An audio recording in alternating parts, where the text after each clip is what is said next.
I was on my way to medical school. Got disenchanted. Wanted to really be a businessman, and wanted to be in a business that let me do the two things that I love the most, which is sports and travel. So I started a sport travel company. And that was in 1978. I was 21 years old. I had $3,800 and ran the business out of my apartment. Started off doing ski tours in the winter and teaching tennis in the summer, and then started going year-round with adventure travel, whitewater rafting, golf, scuba, sailing. And then got into the special event travel business, working for the Orange Bowl, taking all the teams to the football game, the bands for the parade, the tennis players for the Rolex Junior Tennis Tournament.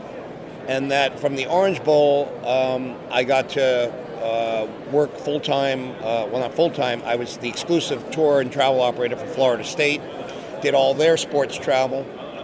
And then from there, started doing special events like Woodstock and Olympic Games.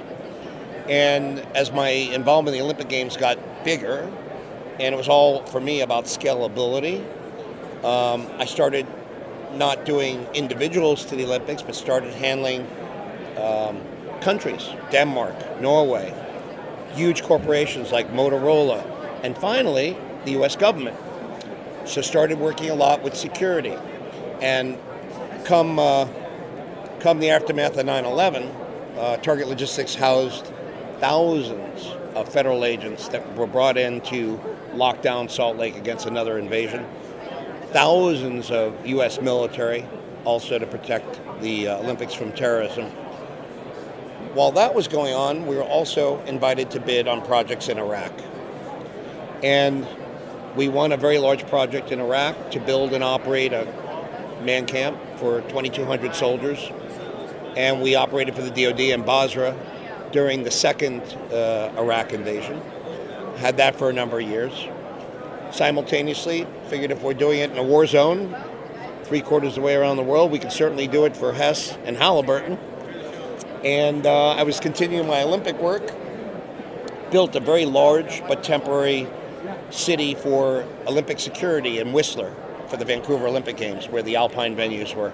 It slept 1,700 people, and it was only operable for 70 days. Halliburton came and saw it while it was up and being used for Olympic security and said, we want that building, because it was built for extreme weather conditions, and it was very efficient. It took up a small footprint. It was tall. It was multiple stories, made of 185 8x40 containers. We moved that here to Williston, North Dakota in April of 2010, immediately after the Olympics ended in March. And that was our first asset here in North Dakota. Was Williston? Was Williston. But oddly, even though the whole camp, the lodge, was brought to Williston in April, we opened another lodge first that was made of more traditional modular projects, which today is called our Williston North Lodge.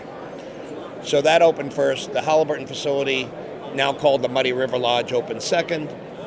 And in 2010, I was sitting right here. I had a booth at this show and was literally writing orders, sitting at my booth. My whole life I spent trying to sell people on my products and services, but it was very rare that there was ever a line to sign contracts with me, and that's what was happening in 2010. I already had Halliburton as a client. Thank God, they're the greatest folks. Then we landed some other illustrious clients like Hess, and did a great job, and word spread, and we became the dominant player in our industry, not only in the Bakken but in the United States in a matter of 3-4 years. So.